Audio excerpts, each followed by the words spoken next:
Hello, everyone. Our presentation today focuses on conflict resolution and advanced nursing practice. My name is Danielle Holthouse, and I'll be walking you through what conflict resolution looks like in the nursing profession, specifically for advanced practice registered nurses or APRNs. This presentation was created by myself, Brenda Punzo, and Amanda Wilson for course NURS 6402 Professional Role Development here at Arkansas State University with Dr. Charla Backwell. By the end of this presentation, you should be able to define conflict resolution in the context of advanced nursing practice, differentiate between the five primary conflict management styles, identify common sources of conflict for APRNs, and finally, identify strategies for managing both interprofessional conflicts and patient provider conflicts. In short, this is about understanding how we deal with disagreements in healthcare and why it matters so much to patient outcomes. So, what is conflict resolution? Well, conflict resolution is the process of resolving a dispute or disagreement by addressing each side's interests so that everyone is satisfied with the outcome. In nursing, this means addressing issues before they escalate through clear communication, active listening, collaboration, and professionalism.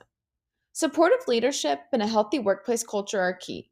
When these elements are present, conflicts become opportunities for growth instead of sources of division. Benefits of strong conflict resolution skills. When nurses strengthen their conflict resolution skills, they also strengthen their teams because it improves communication and trust. It enhances teamwork and professional relationships. It encourages self awareness, helping providers recognize their own biases and triggers. And it leads to better patient care and lower burnout rates. A team that knows how to resolve tension delivers safer and more effective care. So, why does conflict matter for APRNs? Well, for APRNs specifically, strong conflict management is essential. It supports leadership growth, it helps ensure best practices are followed, it produces positive patient outcomes, and it fosters team collaboration, which is vital in complex care environments. APRNs often act as the bridge between nursing staff and physician, so their ability to navigate disagreement directly impacts patient safety and workplace harmony. Now, there are many common sources for conflict for APRNs, and they arise from several different areas, such as organizational factors like unclear policies or overlapping responsibilities, role confusion, especially in interdisciplinary teams, communication breakdowns, workplace culture, including hierarchy or lack of respect for APRN autonomy, personal and interpersonal factors like stress, generational differences, or personality clashes, and cultural context, which shapes how people perceive and address conflict. Understanding where conflict begins helps us prevent it before it affects patient care. Now, there are different models out there and different ways to manage conflict, but today we're going to focus on the Thomas Kilmann model. And this model outlines five conflict management styles based on the levels of assertiveness and cooperation, as you can see in this illustration. Competing is high assertiveness and low cooperation. Collaborating, high assertiveness, high cooperation. Compromising, moderate and both. Avoiding, low assertiveness and low cooperation. And accommodating, low assertiveness but high cooperation. Every nurse uses these styles at different times. The key is knowing when each one is appropriate. Now let's break each style down. The collaborating style focuses on finding a shared solution that satisfies both sides. It requires openness and a willingness to truly listen. For example, a patient struggles to afford medication. Instead of insisting on one treatment plan, the APRN works with the patient to find an affordable and realistic alternative. This is a win win because both parties' needs are met. Compromising. This is the middle ground. Both sides give something up to reach an agreement. For example, a patient with high blood pressure prefers natural remedies. The APRN agrees to delay medication slightly, but provided the patient commits to measurable lifestyle changes. This approach saves the relationship and it builds trust while still protecting patient safety. Competing is assertive but uncooperative, used when a firm stance is necessary. For example, maybe a doctor wants to prescribe antibiotics for a viral bronchitis. The FNP or the APRN refuses, citing CDC guidelines and patient safety. The APRN stands firm despite pressure, protecting evidence based practice and scope of care. Here, the nurse wins the conflict, but for the right reasons. Competing is appropriate when safety is at stake. Accommodating is cooperative but unassertive. The nurse agrees to others' wishes to maintain peace, even when they disagree. This can prevent disruption, but it risks ignoring valid concerns. For example, a nurse educator rearranges clinical assignments to please a colleague, even if it's inconvenient. This keeps the harmony, but it's not always sustainable long term. Avoiding. This means stepping back or delaying a response. It's low in assertiveness and cooperation. For example, two clinical instructors disagree on grading but don't address it, just hoping it resolves itself. Avoidance sometimes buys time, but too much of it can allow problems to grow. Now, let's look at what recent research tells us about how nurses and physicians manage conflict in different parts of the style.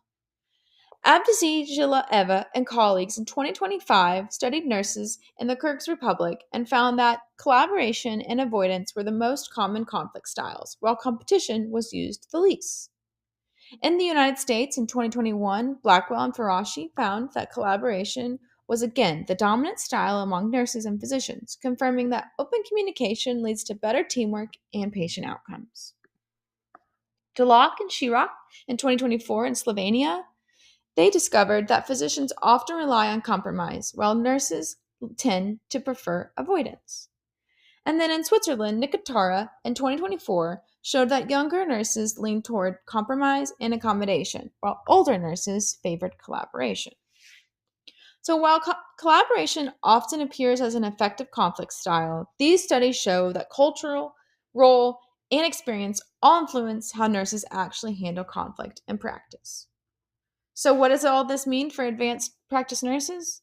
These findings remind us that conflict resolution isn't just about personality, it's also about leadership. Now, applying conflict resolution to the APRN role. For APRNs, resolution starts with communication, open dialogue, and active listening. It also involves strategic planning, understanding what caused the conflict, and identifying leadership roles and competencies. Advocacy means speaking up for your role and clarifying contributions with interdisciplinary teams. And professionalism involves evidence based decision making, following procedures, and involving mediators when needed. In other words, model the behavior you want your team to adopt. Now, even with strong leadership and communication skills, not every conflict resolves smoothly. Advanced practice nurses often face barriers that make resolution difficult.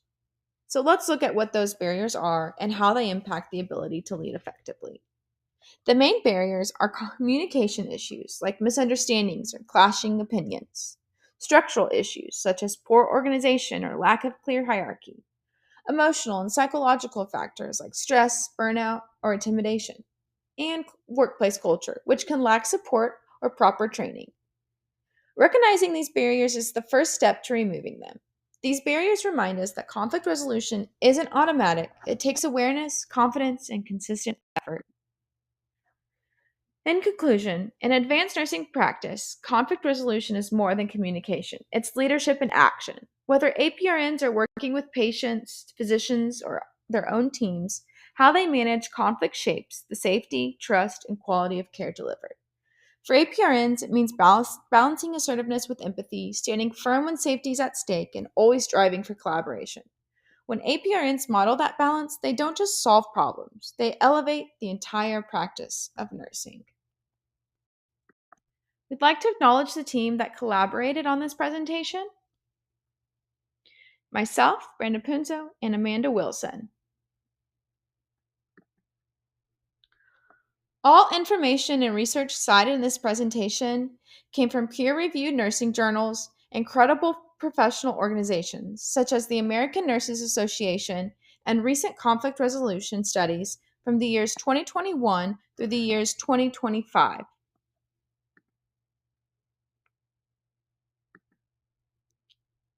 Thank you for your time.